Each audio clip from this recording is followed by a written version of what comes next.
Welcome guys. I'm going to talk about a new way to manage Python environments using Pixi.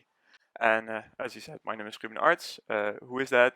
I am a previously software developer in the robotics environment, and there we had a lot of problems with dependency management. So we figured out a way to deal with that. That was namely with conda. And later I got so enthusiastic about how our users were. How our colleagues were using that I wanted to focus on that more. So I joined Prefix to build that into a product that can be shipped to everyone. So at Prefix we make software package management easy and painless, and that's the goal of the company. We have multiple different ways of doing that, one of which is Pixi, which I'm talking about today. Our main tools to solve this is the conda ecosystem and the Rust language, and I will explain more about that later. But I'm gonna first go over some well-known issues that probably all of you have encountered. So when you install your system, you sometimes have to have multiple versions of Python on your system, and those can just like scramble together and not work very nicely, and installing them can be pretty hard. That's something we need to fix. You also need to fix breaking installations. So if you have pip installed something on your system and you're doing another project and you need to pip install something for that, those dependencies might interfere with each other and you have a broken system suddenly. Also, I'm going to talk a lot about being fast, because we want you to not have a startup time to get a new project running. You want that to be fast, so not slow anymore. Also, sudo access is something that many of you probably have encountered, that you need some kind of access on the system that you might not have, or you don't want your application to have sudo access on your system. That's something you need to get rid of. And then last but not least, the reproducibility of environments. So if you have something created on your system, you're happy, everything works, you can debug, you can start your servers or whatever you need, then a colleague of you also needs to do that, and then you need to start the whole process again of getting your environment set up. And that's something we really want to fix with Pixi. So the three main goals are: get started fast, build complex environments but in a simple way, and make it easy to share it with everyone in your team or in your community that you're working with. So the goal is you clone any project or get the source code of it, and you run Pixi run a task, in this case start, and your setup is ready, and everything gets downloaded, everything gets installed, and you can continue your work. So now in a little introductory video that we created with the launch of Pixi, that was back in August, and hope you like it.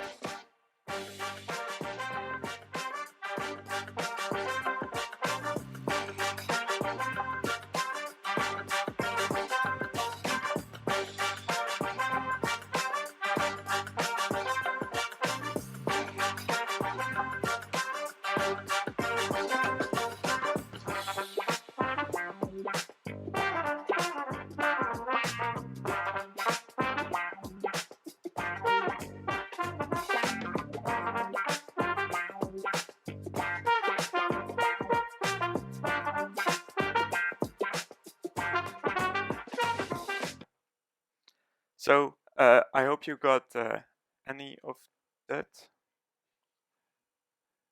Is it going? It's not necessary anymore. Yeah, thank you. So I hope you recognize some of the application that you saw on the screen and how easy it was to get all these things working with Pixi. This is something we really think is important, that you can run whatever you want within Pixi. But the main pillars are that we are fast, so the not just the actual speed and time, but also the usability of it is it feels fast, and you can create things in a faster way, so you don't get delayed by reading a lot of documentation. Pixi can run the tasks for you, and you will get up and running really fast. Then multi-platform is huge, so still a lot of developers are developing from Windows, which is not very well supported for a lot of the Python ecosystem, and we want to pull it back into that space as well. Of course, we also need Mac and Linux for servers and other developers, so we want to spread the load to every developer system. And then support for conda and PyPi packages. We are building on top of the conda ecosystem, and that is our main focus. For you that don't know it, it's a different package manager for Python packages, but more than that. And we also support PyPi, which you all know that's being used by pip and poetry. This is just an alpha release last week actually, but we're ramping up that feature as well. So you have one tool that can install from both conda, where you get your Python version, and from PyPi packages that yeah, you can get any Python package. And then we also want Pixi to be helpful. So like all the tools that you already know, you probably experience some pain, and that's something we're really focusing on, that pain goes away, that package management is not something you have to think about a lot anymore, that it's just an easy going experience. So I know everyone is going to ask, like, how does it compare to everything else? So I made a very opinionated and not complete list, but I at least want to show a little bit of like what Pixi will do and why we added it to that in in respect to the other tools that are on the market. So Conda and Mamba are both like Conda package managers, just like Pixi, but they only really do the package management itself. For the rest, they don't build packages or have any kind of task. There are not log files built in.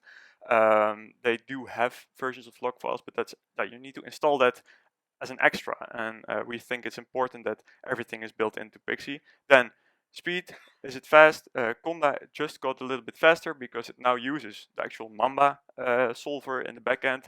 So what Mamba solved for Conda was that it was faster. Now Conda is doing that as well. So that's kind of solved, but still Conda is not usable without Python. So you still need a Python version on your system because it itself is a Python application.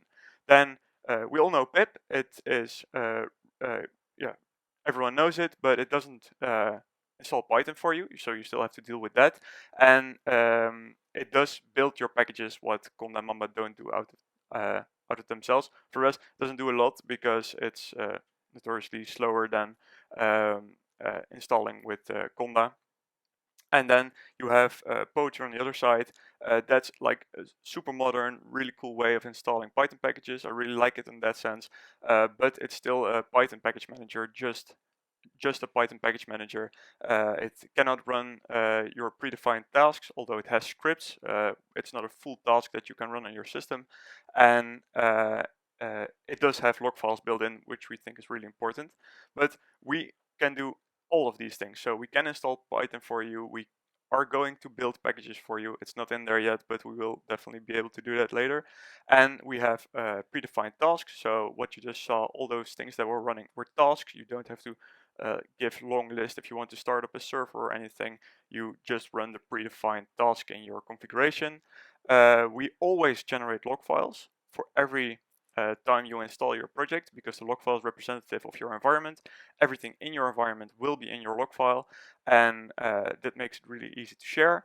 And then it's of course going to be really fast. That's something we focus on, and you can use it without Python. So you install it, it's one binary, and you can go. Then I have a little shorter video and simpler video. Here I create an environment with Pixi. So this is what it looks like for you if you start using it. So you do Pixi init and then just the name of a folder of the project that you're going to do. It's getting initialized. You go into that folder that it created, and I'm not going to show it on this screen, but there is a configuration file generated. To that configuration file, you add Python. It now just installed Python for you, and then you can run your Python. So we really want this to be on the front end as simple as possible, and you can go to the next slide.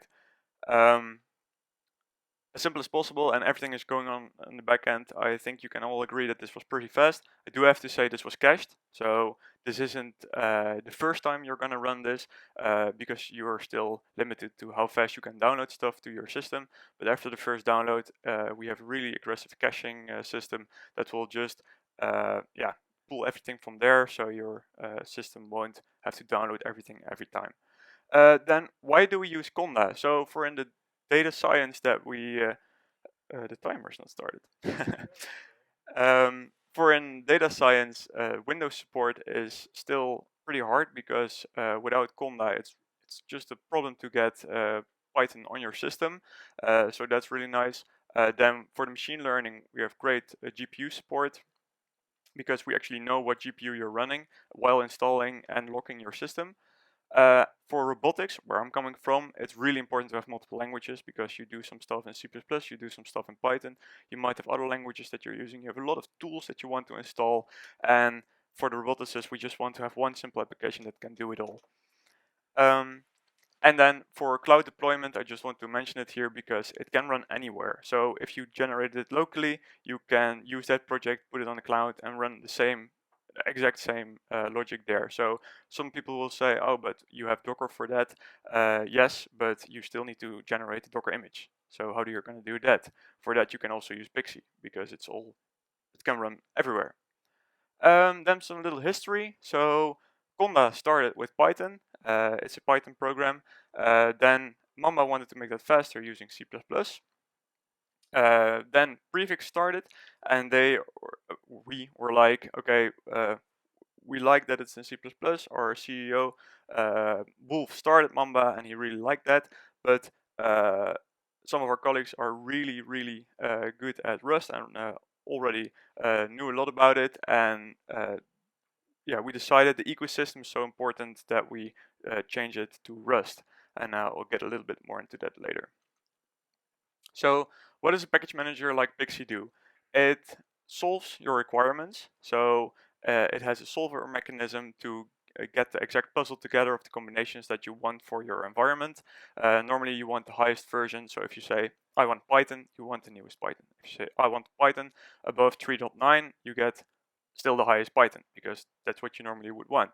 Then you install those packages. There are some steps in there, but normally that means you need to download the actual data and you need to put it in a correct location. And there are some caching steps in between that. Then managing the environment. So some tools like apt for Linux stop there, but then managing the environment would still be something that we think is important, especially because of the virtual environments that Pixi creates. You want to interact with that. So it creates a log file for you that states the environment, and you need a way to activate the environment. Pixi can also do that for you.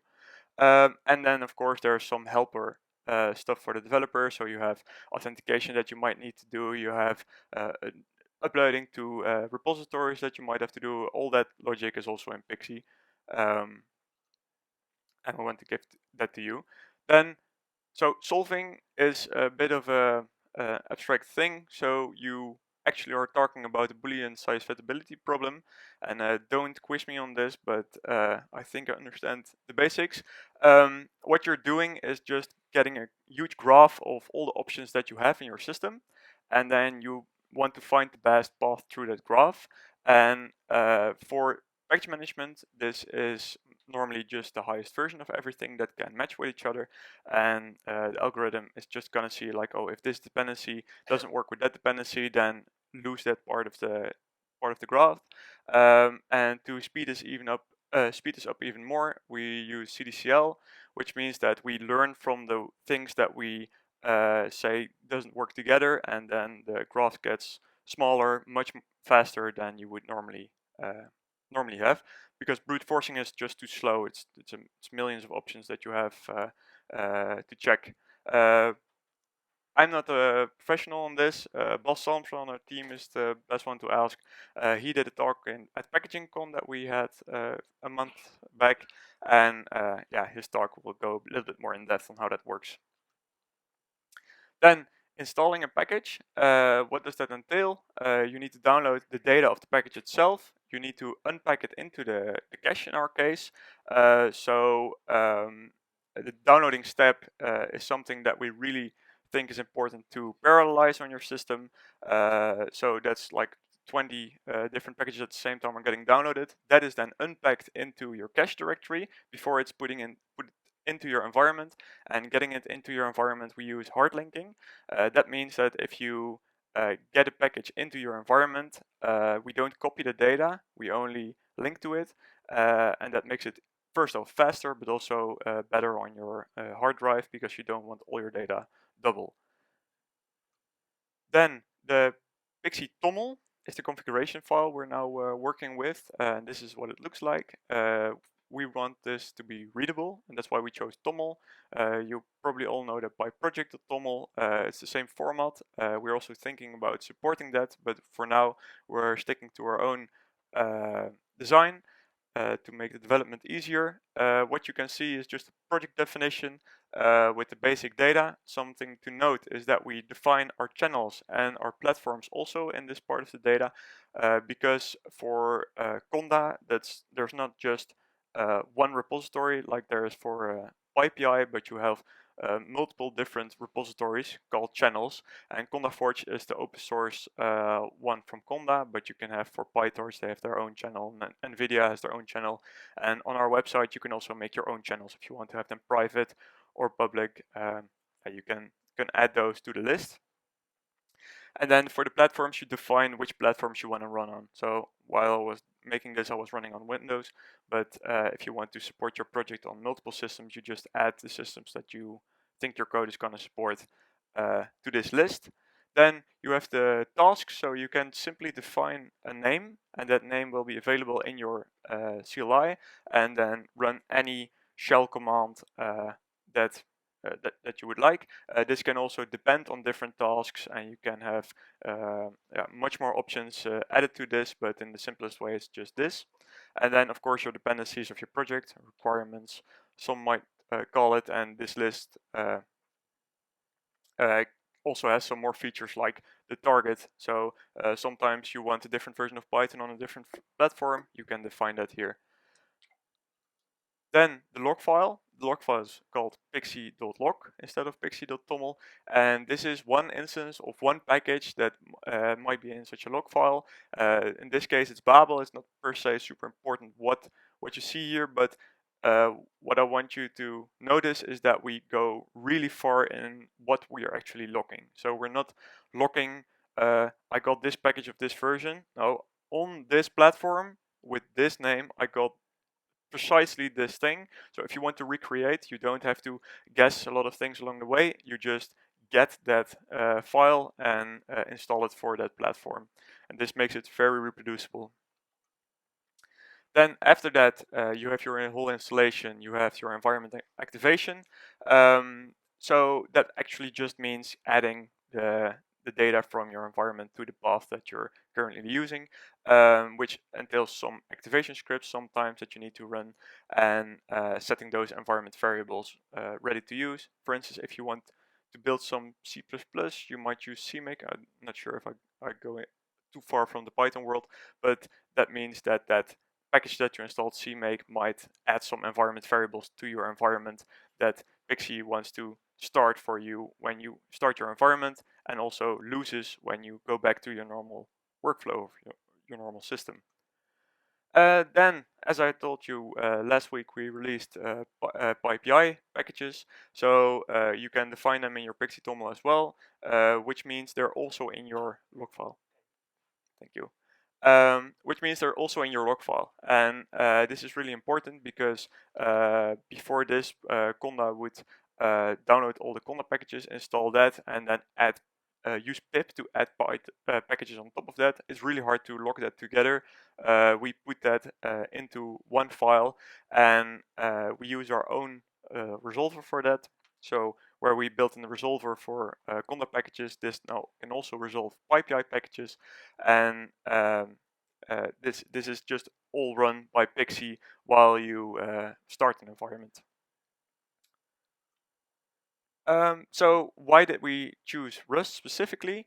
Now, first and foremost, we need to say it's fast because it's Rust. Then that's actually something we care about because we do really low-level stuff with a package manager. You are dealing with a lot of I/O, a lot of CPU-intensive tasks that you need to do, like unpacking those packages. But it's also really important to us that you have this single binary. So you don't need a package manager to install your package manager because that's just bootstrapping it. We want you to be able to download the file and run that file. and that is our package manager. You can of course still install it with package managers. We are available on Conda, we are available on Brew. We're going to be available on more of them, but we shouldn't need another system that we depend on as a package manager. And then the ecosystem is really nice. So we have awesome libraries for serialization and deserialization, which we do a lot for all those files that I was just talking about. But also the packages themselves contain a lot of files that we need to look into. Networking, it's really great for async networking, and for file system, there's the standard library that we can use. And there's one extra thing that I want to mention is that our errors are built using Miet, and that's an awesome library where your errors are not just little strings, but they can actually like display some data from your files. So if there's an error in your Pixi toml, it will actually like point you to which line and then which word in that file. That's just going to help you a ton. Then I don't want to go into too much detail, but there is something extra with package management that I didn't talk about yet, and that is security. And this is also something we are not fixing yet with Pixi, but our company is really looking into, and that is the security of your software supply chain. And some notable things there are the signing, rebuilding, and SBOMs. And this is have been a big topic at the packaging con that we just had, that our company organized. And I just want to show you a little bit of what that means for your security within your software development. So signing, you all might know the HTTPS, where you actually sign what you're sending over. You normally sign with a certificate authority that says like you can trust this signature, you can trust these keys that I provide you with. And for packages, that goes even a level deeper. So you don't just want to know where it's coming from and trust that person where it's coming from, but you might also want to trust the platform that it's built on. So if you have been building your packages on a AWS system and you know those dependencies were on that AWS system while building, then you actually want to know that about your package. And signing can help you like see what how you can trust your package that you're downloading. Then rebuilding is really important. Like if you do trust the system, you can skip this, but if you want to make sure you can trust it, you want to be able to rebuild a package. And that means that you want to know the input that the package is being built from. You run the build script and you get a package out of that. And if you give the same input, you should get the same output. Otherwise, there might be something weird going on with that actual package that you got. So the hashes might match, but of what you're downloading, but the hashes don't match if you rebuild it again. So you actually don't really know what you're installing. And then there's SBOMs. This is being brought up more frequently last few years because a lot of companies are making this mandatory. And SBOMs is a software bill of materials, so you know exactly what is in your application, and you don't.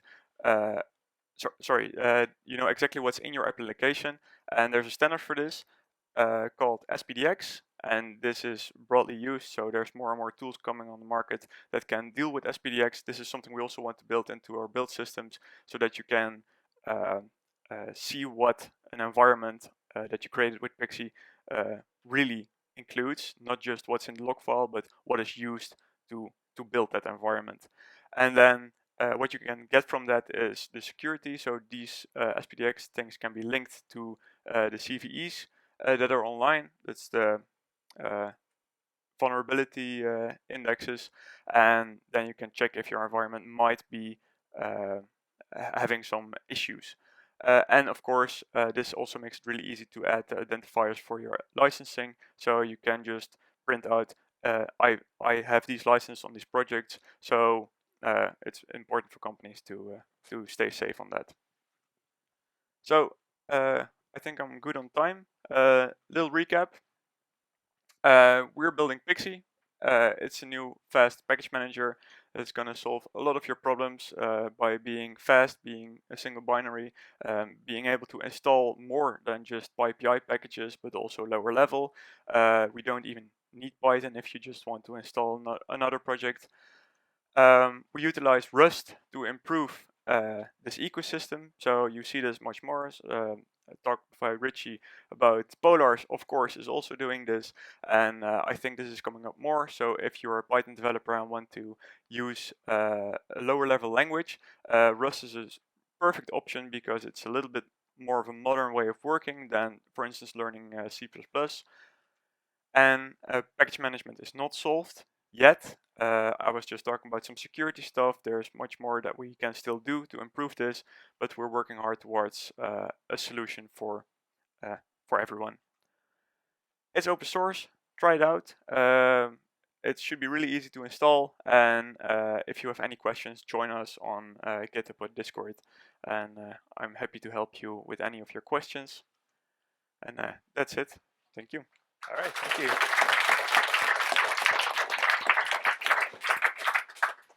Thank you, Ruben. We have time for a couple questions.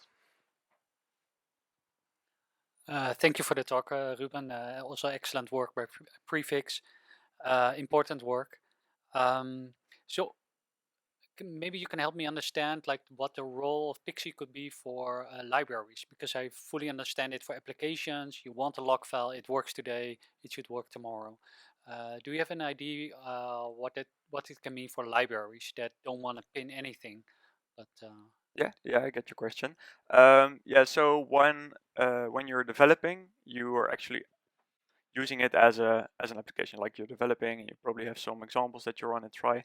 And there it is the normal workflow I was just talking about. But if you go a level higher, like you want to share your work and change some stuff, there the building step is really important. And then you would generate a different kind of dependency set that would uh, be probably more broader, and that you can use to install for your users. I'm not sure if that is enough. But it should so I have my Pi project .toml, and I don't pin. I try not to pin because people want to install Solara in their environment. But could I still use like Pixi in my root to say, well, if you want to develop on Solara, you probably want to use the environment that we got working. Is that how I should think about it? No, I don't per se think that. What you see often is that libraries don't add the log file to the project. So that means that every time you install it, you will generate a new environment that's probably the latest, and then you test that automatically. This is important indeed when you have users that want to mix and match your package with other packages. But yeah, not adding the log file is a common way of doing this. Thanks again for a very nice talk. So one of the situations that many of my colleagues have is that they start a new project like every 2 weeks or so. Okay. And then of course they reuse the same environment. This is not very reproducible, it's not nice. But at least it's possible, right? Like with Pixi, if they would completely switch to Pixi, like they would run out of disk space. And similar situations have been solved, like for example in Julia it deduplicates. Also I think P and PM from the JavaScript environment, they also deduplicate. Is this something that you've discussed or considered? Yeah, so for the most part, growing your Pixie environments doesn't per se grow your disk usage because of the caching. Yeah, so currently I think I have like 100 on my system, including PyTorch and stuff like that, because you can use the same cache files for the different environments. So I only need to install one version of PyTorch, maybe 3 versions of PyTorch, use them across different environments, and then the system is not impacted that much.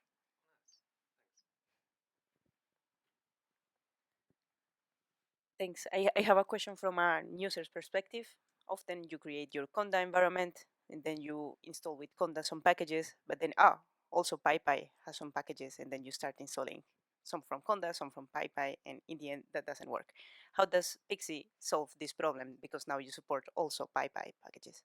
Yeah, so we have a two-step solver at the moment, where first the conda packages are solved kind of the same way you're describing, and then that information is directed into the RIP solver, so the PyPi solver, and it uses all of that information to decide like what is already conda, what can I still install with PyPi, and then that's matched, and it will also fill automatically if it cannot match, but it will take only what it needs and install that for you.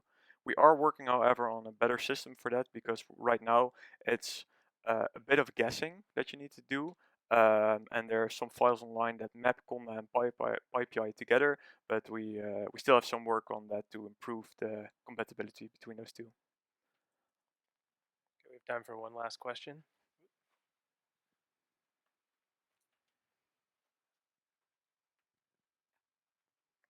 First of all, this is so exciting. I need to install it right away. My question was, quite often you get the cannot resolve these requirements in conda, right? That's kind of the resolving on PAL. What happens with Pixi? Can you actually then tell me why hasn't it resolved? Like, where is basically that wrong pin that I have to move? Because we have that in Julia and I love it, and I would love to see that in Pixi. Yeah, so now I'm sad that I don't have my own laptop, so I can show it. But what Pixi will do is it will print out checks that it tested, and that says like I cannot combine these packages because I first pinned this. And I think we can still really work on how that is presented to you, because it's just a long list of things if you have a really complex system. But it at least gives you that information. And actually, because I try a lot of examples, sometimes I just throw that information in ChatGPT and it will give me some tips, and that actually works.